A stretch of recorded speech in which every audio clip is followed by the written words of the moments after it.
Seja bem-vindo a mais um Comissão Executiva.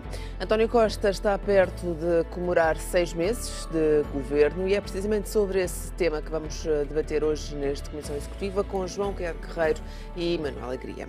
Muito bem-vindos, muito obrigada pela vossa presença. Estamos quase a fazer 6 meses de governo. Que balanço podemos fazer? Manuel Alegria. Bom dia, Eduardo. Pois, já agora, só para introduzir o tema, quer dizer, nós temos que sempre encontrar metas temporais, 6 meses, 9 meses, quer dizer, isto está quase a nascer, digamos, a criança. Mas em relação, portanto, a essa matéria, eu quero dizer que tudo aquilo que se está a passar não constitui surpresa. E se formos verificar as sondagens que têm sido publicadas recentemente, António Costa está realmente a subir nas sondagens.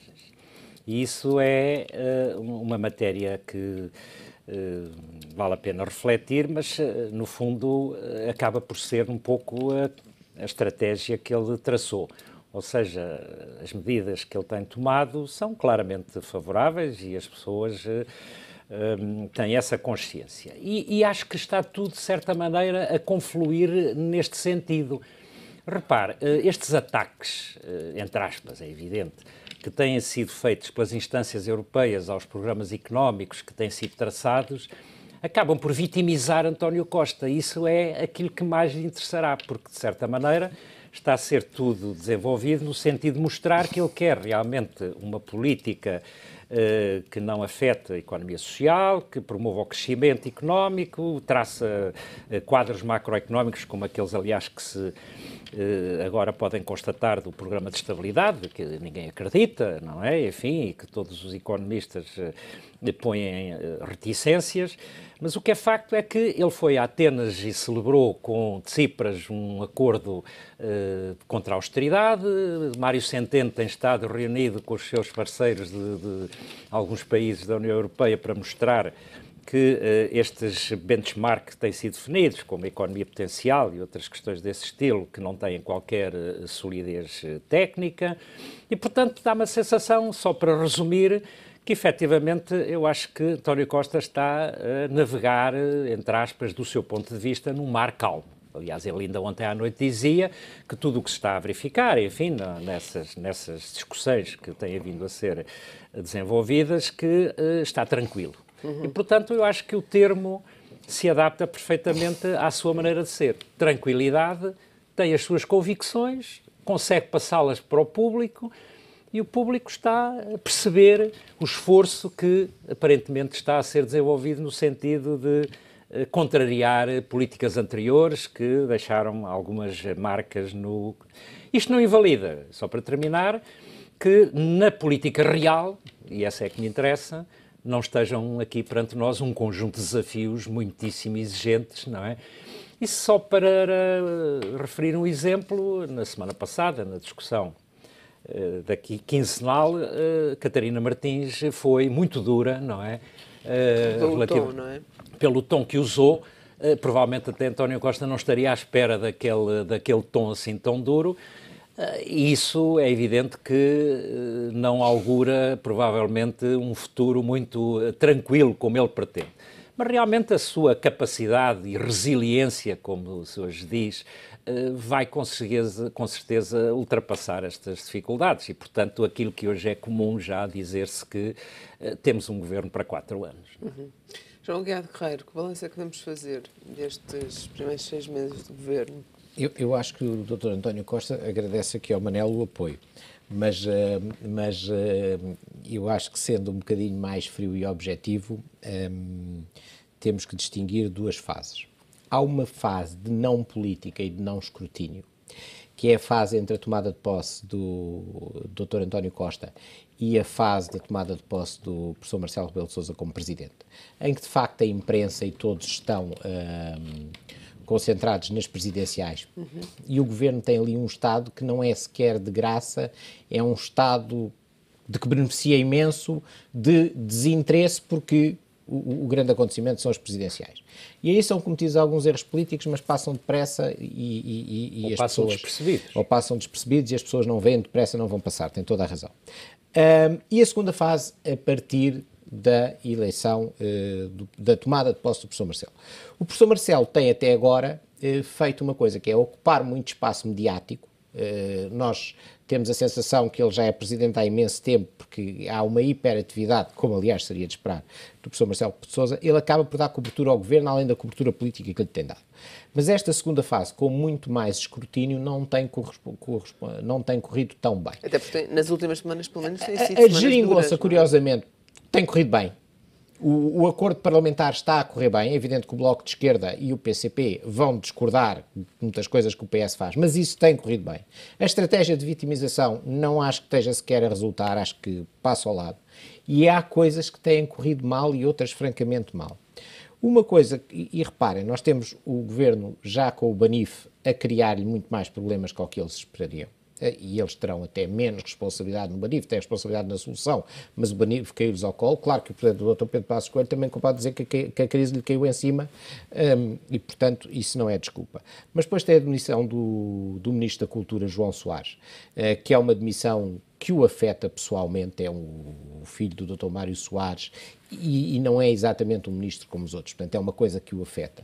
Nessa mesma semana tem a dimensão do Secretário de Estado da Juventude e do Desporto por desacordo com o ministro. E depois tem o caso, aliás anterior, do amigo do Primeiro-Ministro, do Dr. Lacerda Machado. E o problema não é ele ter nomeado o Dr. Lacerda Machado. O problema foi a resposta que ele deu à TSF, em que, em vez de dizer que o senhor, o Dr. Lacerda Machado, foi nomeado pela grande competência e capacidade e por ser uma pessoa e que também é amiga dele, começa por justificar dizendo que ele é amigo próprio. E isso caiu muito mal aos mídia e a Portugal. E, ultimamente, teve o caso do BPI. E o caso do BPI é um caso que eu acho estranha. Esta vontade do Dr. António Costa de intervir em todas as coisas. Primeiro, não devia, porque nós vivemos numa economia de mercado. Mas, além de não dever, expõe-se publicamente. Quando ele vem dizer, há 15 dias atrás, julgo eu, ou 8, que tinha havido acordo no BPI e que sabia que tinha havido acordo. O Presidente da República também se expôs. A sorte dele é que o professor Marcelo também não consegue ficar calado e, portanto, a coisa passa, não é? E que se congratulava muito com o acordo. E nós percebemos hoje que não houve acordo nenhum. Porque já houve desacordo. Isso criou um problema. Acha que ele não deveria ter feito essa intervenção? Acho que se ele tivesse ficado calado, tinha ganho votos e não tinha perdido nada com isso. Portanto, acho que era melhor. Hoje há uma entrevista assassina do engenheiro José Sócrates, que é talvez o melhor político ainda no ativo de alguma forma em Portugal, dizendo que eu não aceitava ser primeiro-ministro naquelas condições, que é, relembrando a todos, ele ganhou eleições, Dr. António Costa perdeu. E, portanto, eu acho que estes últimos tempos não têm corrido assim tão bem e acho que esta subida nas sondagens é uma subida do Dr. António Costa, é uma subida conhecida e habitual em quem toma o poder. Não mostra que o apelo eleitoral dele tenha mudado ou que o apoio tenha mudado extraordinariamente. Vai ser preciso esperar mais um bocadinho. Portanto, eu acho que foram 6 meses que correram bem em termos de apoios parlamentares e em que ele provou que consegue governar, com 2 fases muito distintas e nesta fase de maior escrutínio o governo vai ter que melhorar a sua coordenação política se quer ser um governo para 4 anos. Vamos analisar um pouco os prós e os contras, os positivos e os negativos destes 6 meses. A questão do Banif foi, aliás, uma das primeiras questões com que este governo se deparou e que, pelos vistos, continua a ser um pesadelo.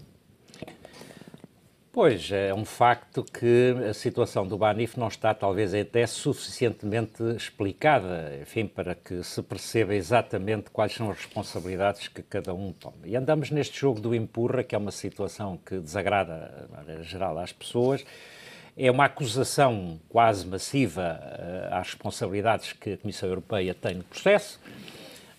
Simplesmente, depois, há uma série de questões que são difusas e que eu não consigo explicar. Aliás, só um exemplo. Eu acho que António Costa, aliás, instigado por Catarina Martins, teve uma frase infeliz ao reconhecer que não tinha sido informado por parte do Governador do Banco de Portugal de que ele teria feito algumas propostas para o Banco Central Europeu no que respeita à cessão de liquidez, ou, enfim, à limitação da liquidez do BANIF. Eu acho isto infeliz porque não passa pela cabeça, a mim pessoalmente, e penso que às pessoas, que o governador tivesse cometido uma falha grave. O governador sabe perfeitamente quais são as regras do jogo e, aliás, respondeu imediatamente a dizer que ele está impedido, pelas suas funções que exerce dos governadores dos bancos centrais, de poder divulgar as agendas e as propostas que são discutidas naquele fórum. Portanto, eu acho que isto é uma prova, talvez, de demasiado voluntarismo do Sr. Primeiro-Ministro, que veio realmente a público uma questão para a qual ele devia ter tido mais cuidado. Portanto, são situações que têm a ver um pouco com esta maneira de ser e de estar na política de António Costa.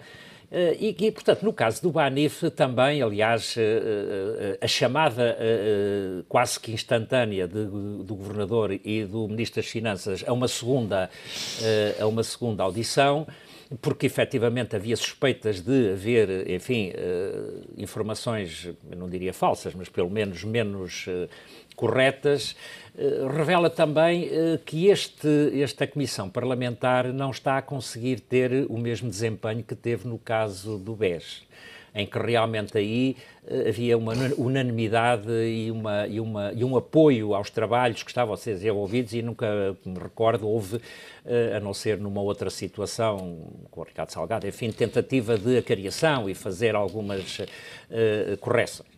Portanto, eu acho que esta situação do BANIF não lhe estou a prever um desfecho muito favorável, até porque ela tem um prazo. É uma situação onde existem pelo menos vários...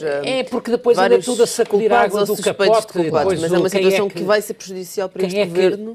Eu acho que vai ser, porque... Está a ser das situações com mais custos políticos. Mais do que para o anterior. Mais do que... Porque agora venham a verificar culpas. O poder agora é do Dr. António Costa.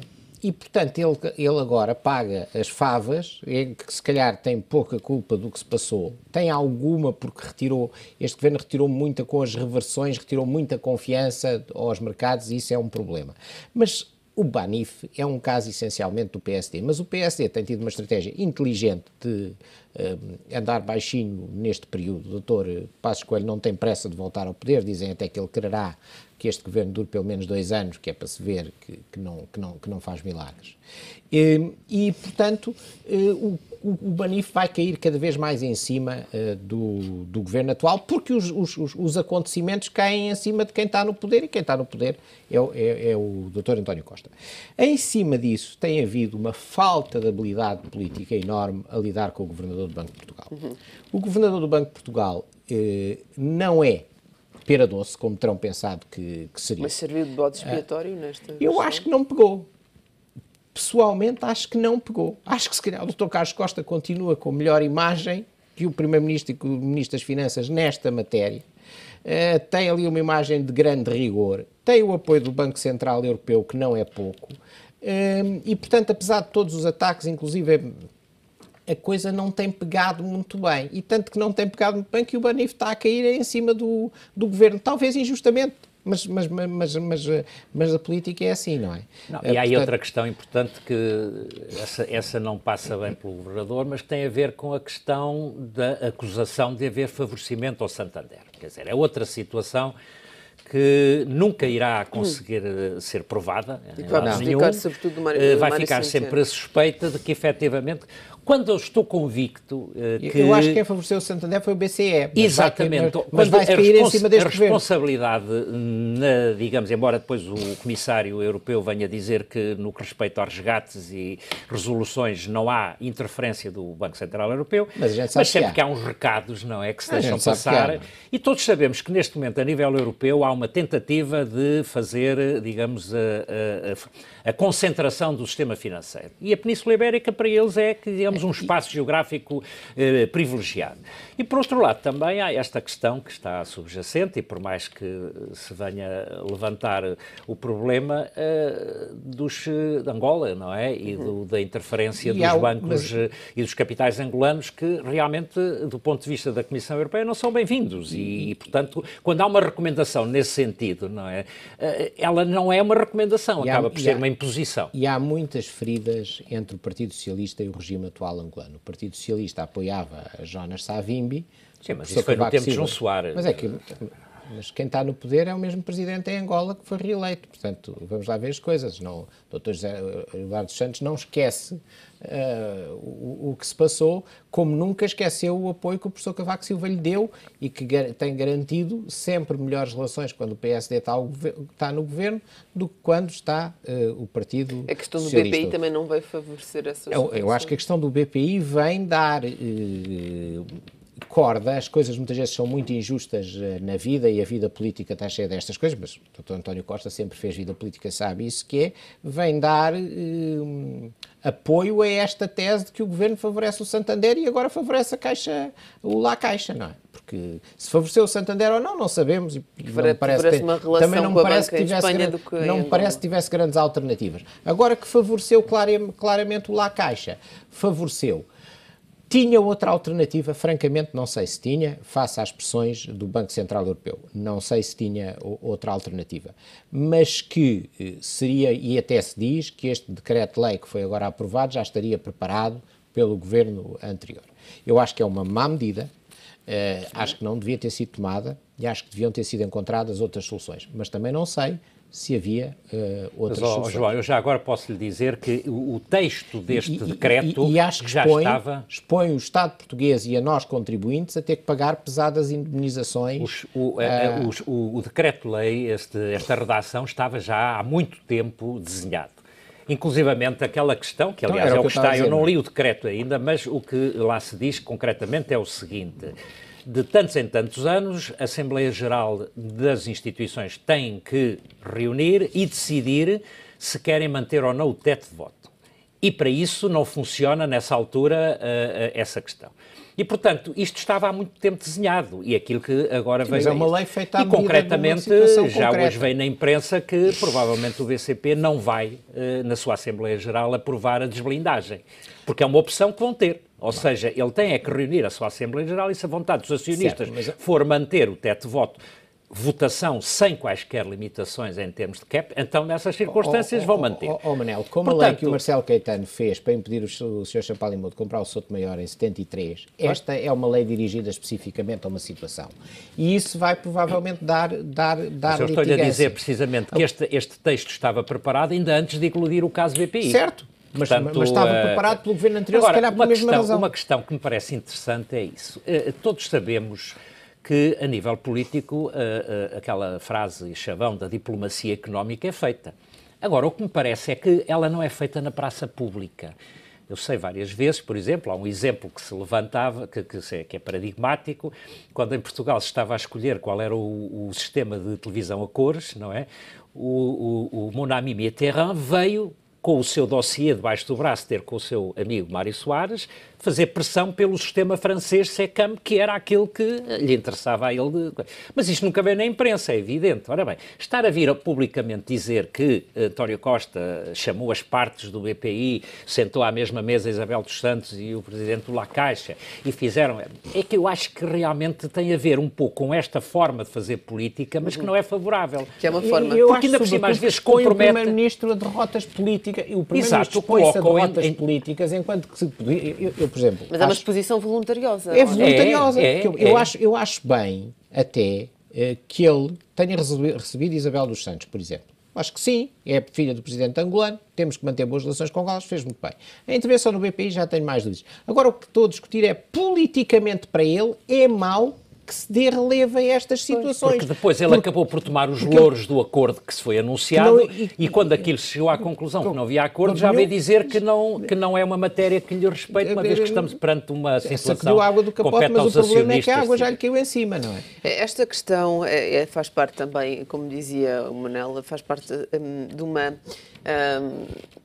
estratégia de comunicação de qual o PS sempre foi mais aberto do que o PSD, neste caso, e António Costa... O PS sempre teve melhor imprensa que o PSD. Pois, eu não sei se o termo que Eduardo usa, aberto, é verdadeiro. E António Costa já tem feito algumas coisas interessantes nesta matéria, pelo menos refiro-me nomeadamente aos vídeos explicativos do Orçamento do Estado. Sim.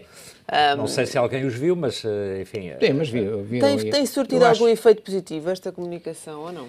Olha, eu acho que a comunicação do Governo... É assim, o Partido Socialista sempre teve melhor imprensa, muito melhor imprensa, porque os jornalistas são mais favoráveis ao PS, muito mais que ao PSD. Mas também trabalhou sempre muito mais esta questão da comunicação. O professor Cavaco Silva transformou isso numa virtude. Transformou os jornalistas num adversário e com isso ganhou 5 eleições e perdeu uma justa. Portanto, resultou bem para ele. Julgo que o Dr. António Costa queria transformar os jornalistas em aliados e era o que ele esperaria e tem acontecido, mas se calhar não tanto, porque as coisas muitas vezes há alguma falta de habilidade. Na comunicação, eu acho que este governo tem comunicado razoavelmente, mas podia tê-lo feito muito melhor. Este governo entrou para o poder com um estado de graça e só a dar boas notícias. Aumentou salários, não importa que daqui por 2 anos não sejam sustentáveis, agora as pessoas sentiram o aumento. Aumentou os salários, repôs os 4 feriados, acabou com o exame do 4º ano pós-miúdos sem sequer pensar no assunto, mas sim senhora, foi uma grande vitória que os miúdos agora têm que estudar menos. Claro que depois vão todos pagar isto, mas enfim, infelizmente. E portanto entrou cheio de boas notícias. E para as boas notícias todas, devia ter tido um disparo nas sondagens extraordinário, que não aconteceu. Mas, João, deixa-me só levantar-lhe uma questão. Ou porque as pessoas acham que isto não vai durar, e provavelmente acham que isto não vai durar e percebem que isto não vai durar, quer dizer, não vai haver tanta boa notícia durante tanto tempo. Quando a esmola é demais, o pobre desconfia. Exatamente. Exato. Quando a esmola é muito, o pobre desconfia. E também porque se calhar não tem comunicado com essa habilidade toda. E eu volto a dizer que a hiperatividade, esta vontade do Primeiro-Ministro de falar sobre tudo, que aliás é igual à do atual Presidente da República, os expõe politicamente muito mais. Imagino que era o Dr. Passos Coelho que tinha feito aqueles comentários sobre o BPI, ou que tinha dito que tinha nomeado um amigo ou qualquer coisa assim. Tinha caído o Carmo e a Trindade e o Governo se calhar também. Mas estamos a falar também de personalidades muito diferentes. Mas é isso é que eu queria pôr. O problema é que uma coisa é a estratégia de comunicação e não há dúvida que António Costa tem estado a comunicar ou tentar comunicar através destes vídeos e destas. Outra coisa é ter boa imprensa. Repara a diferença entre o governo de José Sócrates, que tinha verdadeiramente uma boa imprensa, e o governo de António Costa, que não tem boa imprensa. A gente pega em qualquer jornal e é só críticas e é desconfianças. Deve ser os jornais que você lê. Manel, pois, deve ser a bola, não? Não, mas vê-se, você pega no Jornal Económico e não há ninguém que defenda, digamos, esta estratégia de condução da política económica. Contas de aritmética simples, e em relação à questão tirando a saúde, onde parece que efetivamente há algum apaziguamento e as notícias são boas e a comunicação tem sido... Acho que o Ministro é bom também. Nem a educação, nem a segurança social, são setores em que as notícias sejam muito favoráveis, porque realmente... Mas é que a realidade não é favorável. Uma coisa é a vontade de exatamente isso que eu ia perguntar. A realidade também não favorece esse tipo de notícias mais positivas. A comunicação, no fundo, é tentar mascarar a realidade. No fundo, é mostrar as facetas positivas em detrimento dos aspectos negativos. É criar expectativas. É o famoso oásis, não é? Pôr os fundos da Segurança Social a fazer reabilitação urbana, quando aquele dinheiro é para os reformados, e se sabe que a reabilitação urbana... Mas é uma aplicação financeira como outra qualquer. Você não pode ter o dinheiro parado debaixo do colchão, não é? Certo, mas se calhar há outras aplicações que seriam mais seguras e mais tranquilas do que essa. Além dessa, cria emprego. Bom, mas então já não é para proteger os reformados e é por isso, se calhar, que as pessoas não ficam assim tão contentes. Eu estou só a dar um exemplo. Porque as notícias na área económica não são especialmente boas. Agora, eu concordo consigo numa coisa. António Costa tem que ser António Costa. E é só sendo António Costa que ele pode vir a ganhar as eleições. Quer dizer, ele não pode inventar outra pessoa. Mas, se calhar, olhando para trás, ele agora faria algumas coisas diferentemente. Todos os primeiros ministros o fariam.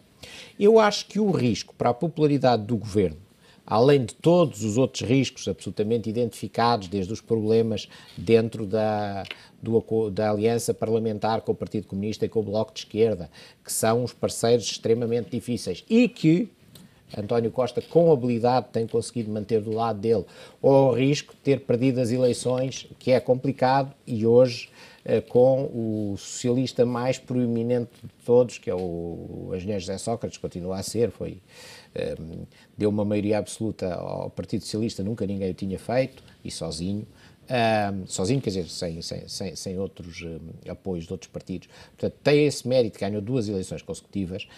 Vir dizer que nunca aceitaria ser Primeiro-Ministro naquelas condições, vamos dizer que é uma pressão muito grande sobre o Primeiro-Ministro. Portanto, ele tem conseguido aguentar estas coisas todas. O que eu acho é que ele estaria melhor com um bocadinho mais de contenção e com um bocadinho de... Ser-lhe mais favorável. Ser-lhe mais favorável, não aparecer tanto. Agora, ele pode achar, como outros acharam no lugar em que ele ocupa antes, é que tem mesmo que ser ele a ir à dobra, como se diz no futebol, porque senão aquilo vai correr mal. Vamos já continuar esta conversa, fazemos um curto intervalo. Até já.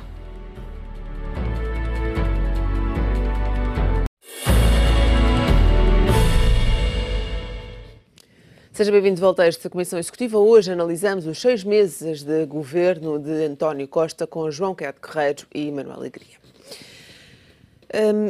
Já falámos aqui de algumas das situações que têm dado algumas dores de cabeça nos últimos tempos a este governo. Quais são os pontos fortes deste governo? Manuel Alegria. Os pontos fortes depende do ponto de vista. Se é do ponto de vista das famílias, dos cidadãos, os pontos fortes têm sido as medidas de desagravamento fiscal. Eu acho que essas estavam pré-anunciadas, portanto, têm sido cumprido. São pontos fortes fáceis? São pontos fortes, populistas, fáceis, etc. Sabe que nesta questão da gestão dos ciclos políticos, aliás, hoje também era capa de um jornal, que o Governo está a aguardar os aumentos de impostos e os agravamentos da austeridade para o último ano do período da legislatura. Isto faz parte da ciência política ou económica. Não, é o contrário. O que faz parte é que ele acha que não chega lá. A primeira metade, aliás, a minha tese de mestrado é sobre isto, a primeira metade da legislatura é para dar as medidas fáceis, depois a segunda metade é para dar as notícias difíceis, não é? Desculpe, evidente, mas a sua tese deve ser ao contrário, porque é o típico... Depende da cor do partido, se é de esquerda ou se é de direita, sim, não é? Porque depois o que acontece é que o início da legislatura seguinte tem os desequilíbrios macroeconómicos para corrigir e toda essa questão. É isso mesmo. Portanto, eu acho que os pontos fortes têm sido precisamente esses, o de tentar passar para a opinião pública que, efetivamente, e tem conseguido, este é um governo de ruptura face ao anterior. Ou seja, portanto, que há realmente uma vontade de reverter aquela situação. E os pontos fracos? Os pontos fracos, olha, alguns alimentados de uma forma artificial e acho que com falta de cuidado, quer dizer, tem vida pública algumas questões, agora esta situação do cartão de cidadão passar a ser cartão de cidadania, o dar descontos em IRS para quem tem animais de estimação, quer dizer, há uma série de questões, não é? Que aparentemente se desgastam e que são irrelevantes, não pegam. Aquilo que talvez tenha sido o ponto fraco para mim maior é que um dos pilares de António Costa era que ele iria conseguir mudar em Bruxelas o pensamento institucionalizado de que a austeridade era uma das vias para resolver os problemas. E não tem conseguido. E não consegue. Não consegue porque Portugal representa 0,3% do PIB europeu, porque efetivamente os credores é que determinam quais as regras do jogo e os países têm que ou aceitar ou, se não aceitarem, albanizam-se e ficam, digamos, fechados na sua carapaça. Portanto, eu acho que realmente essa é uma das situações que António Costa terá abordado de uma forma talvez um bocadinho otimista, de que, e aliás esta visita à Grécia acaba por ser um pouco na tentativa de deixar essa ideia de que se vai conseguir fazer qualquer alteração. Mas a Grécia está numa situação tremenda, não é? Agora, não há dúvida, e nesse aspecto eu também tenho que reconhecer a dificuldade. Nós temos esta notícia desta semana que, muito provavelmente, enfim, a Comissária Europeia já vai dizer que não é bem assim, a Espanha vai conseguir mais uma vantagem no que respeita a uma moratória para, digamos, se enquadrar dentro das percentagens dos déficits e não sei o quê. Ora bem, e então fica sempre a sensação que acaba por também nos deixar com este sabor amargo na boca. Então, mas Portugal não consegue nada no sentido de adoçar um bocadinho, digamos, este grau de exigência. Depois estas coisas têm depois o outro verso da medalha. No plano de estabilidade que foi ontem apresentado, em 2019 Portugal tem um déficit de 0,2% do PIB, mas alguém acredita nesta realidade? Quer dizer, eu acho que depois há aqui uma tentativa de mascarar as realidades e a economia real, que no fundo acaba por ser a mola real de toda esta questão, que me levam a pensar que entre a questão de pontos fortes e pontos fracos ainda não se fez o balanço, mas não me parece que haja uma vantagem muito particular de uns e de outros. Não é? João, pontos fortes e fracos deste governo? Eu acho que o ponto mais forte, e é um grande mérito, e provavelmente um grande mérito pessoal do Dr. António Costa e da equipa mais próxima dele, Ana Catarina Mendes e aquelas pessoas mais próximas, é que a coligação tem estado bem. A coligação tem estado bem, a maior parte das pessoas. Eu esperava que a coligação, eu esperava que a coligação estivesse bem. Porque o poder tem um apelo especial, o PCP precisa de determinadas coisas, o Bloco de Esquerda de outras, e o Dr. António Costa sabe dar-lhes o que eles precisam. Costa tem sido um líder à altura da esquerda? Tem sido um líder absolutamente capaz de unir as esquerdas e de manter as esquerdas unidas e que se sente suficientemente seguro para governar agora há 2 anos. Portanto, ele tem um plano de governação que parece ser para estar 2 anos e depois ir a eleições, pelo que se vê em termos económicos, das promessas. Portanto, essa parte tem estado muito bem. Na governação, eu obviamente discordo de boa parte das reversões, desta ideia de voltar ao passado. Acho que isso não tem corrido tão bem, não tem trazido tantos votos, e o saltinho de 0,5% ou de 1% nas sondagens, reparem que acaba por não ser grande coisa, não é o que se esperava. Noutras coisas, nós também percebemos a viagem à Grécia vai cobrir o PS à esquerda, é isso que ele vai fazer, não é? Ele não acredita que ganhe muita coisa com o Tsipras. Aliás, só o Tsipras é mau para Portugal, mas cobre o PS à esquerda para não deixar subir muito o Bloco em termos eleitorais, tem que fazer, é uma boa estratégia. Portanto, nestas coisas políticas ele tem estado muito bem. Onde é que tem estado pior? Porque não há solução. Não é porque ele esteja mal, é que não há solução. A Europa não lhe vai dar o que ele quer. Portanto, ele prometeu uma série de coisas que não vai poder cumprir, o que não o torna diferente de todos os primeiros ministros anteriores que prometeram uma data de coisas quando eram candidatos e depois não cumpriram, não é? Portanto, também vamos perceber isso. Portanto, de um modo geral, o governo tem-se aguentado. Agora, nós vamos pagar uma série destas coisas e vamos pagá-las caras, não é? Porque não vai haver dinheiro, os nossos credores não vão achar graça, os conflitos com o BCE e com as instituições europeias não agradam ao BCE nem às instituições europeias, que aliás não cederam com a Grécia e não vão ceder especialmente com Portugal, e nessas matérias, quem sabe e percebe sabe que o governo anterior conseguiu muito mais concessões com aquela ideia do bom aluno, que este governo está a conseguir. Eu julgo que parte da aposta do Dr. António Costa nesta fase eleitoral, nesta fase do ciclo eleitoral, foi imitar o PT de Lula. Quer dizer, partir o país em dois, as elites, ou os mais ricos, se quiser, para um lado, e o povão para o outro, e eu vou ter os votos do povão. Acontece que Portugal não é o Brasil, não há povão, as pessoas são muito mais educadas, sabem muito mais, têm todas, de um modo geral, tirando uma faixa muito desfavorecida, alguma coisa de seu e um nível de vida muito razoável, e não é provavelmente possível garantir grandes apoios eleitorais assim. Aliás, o Partido Comunista tem uma estratégia de ir atrás de determinadas franjas do eleitorado e nunca passa ali dos 8, 9, 10 e tem descido sistematicamente, não é? O Bloco de Esquerda, à procura de um eleitorado mais urbano e mais sofisticado, foi a grande revelação. Portanto, essa estratégia política não tem corrido muito bem. Eu acho até que ele devia mudar. O apoio do PS, o apoio interno do PS. Há relativamente pouco tempo tivemos o aniversário do partido, dos 43 anos do partido, onde se deu por falta da maior parte dos grandes nomes do partido. Tem havido pouco apoio a António Costa internamente. Tivemos esta agora recente entrevista de Sócrates, que também não veio mostrar um grande apoio a Costa. Eu acho que o Dr. António Costa tem pouco apoio dentro do partido. Quer dizer, ele é primeiro-ministro, mas é um primeiro-ministro fraco porque perdeu as eleições.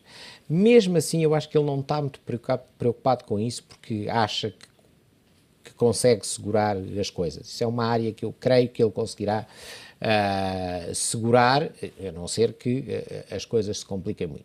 Mas isso tira-lhe algum poder político. O Partido Socialista não está contente porque não vê a subida nas sondagens e provavelmente sente que o Dr. António Costa usa o PS em proveito próprio para ser Primeiro-Ministro e depois terá pouco interessado no futuro do PS a seguir a ele. O que não o torna diferente de todos os outros líderes políticos, pois o Dr. Mário Soares comportava-se como se fosse dono do PS e o professor Cavaco Silva, só para ser justo, nunca foi popular dentro do PSD e isso não o impediu de ter sucessivas maiorias e das pessoas votarem nele. Aqui a questão que a Eduarda coloca é interessante, porque quando foi, portanto, da formação do governo e daquela maioria parlamentar, as vozes críticas estavam ali... silenciadas. Na crista da onda, realmente, e foram até às comissões políticas e davam entrevistas à porta. E agora o que se verifica é que estão aparentemente caladas, não é? Portanto, digamos que haverá essa insatisfação, mas ela é latente, ela não é muito... Olha que a minha análise é contrária à sua. Eu acho que na altura... não sei se Francisco Assis tem falado muito, Sousa Pinto tem falado muito, não tem, neste momento... Mas nessa altura era o Francisco Assis e o Sousa Pinto. E agora são muito mais. Eu aqui concordo consigo. Agora são muito mais que mesmo que estejam primam calados... pela ausência, não pelo debate. Primam pela ausência, mas quer dizer, alguns não estão assim tão ausentes. O engenheiro José Sócrates acabou de dizer... Sim, mas isso é uma figura, digamos, diferente, digamos, em termos da forma de estar na política. Tirando o engenheiro António Guterres, é o único que foi primeiro-ministro, enfim, que ainda está no ativo, o Dr. Mário Soares continua, também... mas já está muito formado, não é? Portanto, eu acho que, de facto, dentro do PS as condições têm-se agravado, porque provavelmente uma parte do Partido Socialista teme que o Bloco de Esquerda ocupe mais o espaço do PS, que o PCP se mantenha e não caia e que o PS acabe por pagar muito mais custos eleitorais que o que parece. Isso foi aquilo que foi dito desde a primeira hora. Claro. Digamos, os críticos diziam, quer dizer, nós vamos ser aqui canibalizados pelo Bloco de Esquerda. Não é? Pois está bem, mas porque é que os críticos se calhar sentem-se agora, 6 meses depois, com um bocadinho mais de força, qual que se sentiam na altura, não é? Porque na altura havia também uma grande vontade de voltar ao poder, porque os partidos de governo em Portugal são o PS e o PSD, e esses partidos têm sempre uma grande vontade de chegar ao poder. E, portanto, essa vontade de chegar ao poder cala muitas coisas. Depois da chegada ao poder, as coisas começam a correr e esta aliança não é uma aliança que com dois partidos fortes. É preciso dizer que o PSD, quando vai aliado ao PS, vai aliado a um partido que tem 4, 5, 6, 7%, 8%, é ali muito claro quem manda, não é? Quer dizer, as alianças do PSD, as alianças democráticas foi sempre muito claro que havia quem mandasse e havia quem tinha lá um ou dois ministros. Esta aliança parlamentar é um PS que tem quase, até a roda dos 30%, com um bloco com 10% e um partido comunista com 10%, com dois blocos muito fortes e que ainda por cima Antes de terminar, e só para não nos focarmos só em António Costa, fazendo aqui uma análise aos ministros deste governo, os ministros mais... que melhor têm sobressaído e os que pior têm sobressaído pelas piores razões? Pois aquilo que já tinha dito há bocado, eu acho que na área da saúde, o Ministro da Saúde tem sido uma agradável surpresa, aliás, quem o conhece, eu já uma vez estive aqui a debater nesta Comissão Executiva com ele, na questão da ADSE, na altura, mas tem sido uma revelação positiva e parece que tem conseguido fazer a ponte com a indústria farmacêutica e com a questão dos custos para o Sistema Nacional de Saúde. A parte negativa já foi, aliás, aqui aflorada pelo João, tem sido estes percalços que têm sucedido e de que João Soares terá sido, digamos, o expoente máximo com aquela forma, no fundo, truculenta de ter passado aqueles 3 meses de governo e, portanto, enfim. Também a questão do Colégio Militar, acho que abalou um bocadinho a forma como a percepção da matéria, mas aí é a tal questão que é muito sensível, não é? Que é o problema das diversidades e da aceitação, enfim, e toda aquela problemática que o Bloco de Esquerda aí deve ter atuado com uma forma de pressão muitíssimo forte, não é? Porque realmente não aceitaria que houvesse qualquer tipo de discriminação entre os alunos do colégio e, portanto, isso iria com certeza provocar aquela... Não sei se houve ali um problema de discriminação. Acho que foi criado um problema porque o Bloco de Esquerda não gosta da instituição militar. As coisas são diferentes. Claro, como aliás não gosta da instituição financeira, daí que efetivamente a Catarina Martins veio atacar o governador do Banco de Portugal porque ela diz claramente nós não somos favoráveis à banca privada. João, ministros, muito rapidamente. Muito rapidamente, este governo tem um primeiro-ministro e um ministro que é o Dr. Mário Centeno e parece que não tem mais ninguém. Na saúde sabe-se que a pessoa que lá está é sabedora e tem feito um bom trabalho e tem evitado problemas. Os outros, do modo geral, como até o Ministro da Defesa, têm criado a chatice ao Primeiro-Ministro, não é? Até com coisas como esta história do Colégio Militar, que criou um problema grande ao PS. Os militares são muitos, votam e têm muito mais influência que o que parece, aliás, a democracia deve-se a eles. Tem havido muitas coisas. A educação também não tem corrido especialmente bem, os pais das crianças não andam satisfeitos com estas mudanças. Portanto, e há uma área que está claramente em quebra, ou assim, que é a economia. Realmente tem sido um ministro pela omissão. Enfim, em que efetivamente pareceria que teria aí matéria para poder brilhar, entre aspas, e realmente tem sido demasiado low profile para estimular o... Uma última pergunta, sim ou não, temos mesmo de terminar. Vamos ter 4 anos, pelo menos, de legislatura ou não? Eu acho que sim, que vamos ter 4 anos. Pelo caminho em que as coisas estão a ter. Não vamos ter 4 anos, vamos ter 2 anos, 2, 3 anos, mas não vamos ter 4 anos. Então deixamos aqui aliás, uma aposta, não é? O próprio governo não acredita que vamos ter 4 anos, é por isso que ele deixa...